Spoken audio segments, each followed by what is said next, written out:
হাওড়ায় শুভেন্দু অধিকারী শারীরিক হেনস্থার অভিযোগ আর শুভেন্দুকে যাত্রাপালা কটাক্ষ হুমায়ুন কবিরের। 26-এর যাত্রাপালায় উনি জয়েন করবেন, যাত্রাপালা জয়েন করে উনি বিখ্যাত হবেন, কটাক্ষ ভরতপুরের তৃণমূল বিধায়ক হুমায়ুন কবিরের।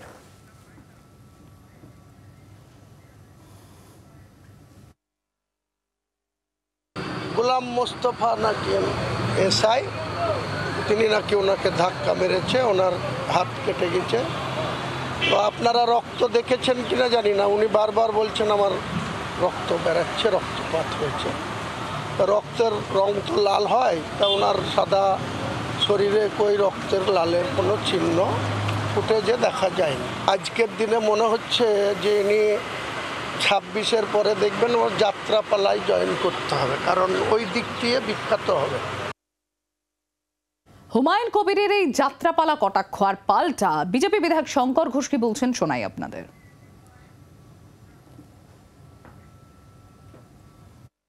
হুমায়ুন বাবুর যাত্রা দেখেন বলে তিনি এই ধরনের কথা বলছেন। আমি শুধু হুমায়ুন বাবুকে বলবো যে বাঁশ দিয়ে বাঁশিও তৈরি হয় আর বাঁশ দিয়ে লাঠিও তৈরি হয়।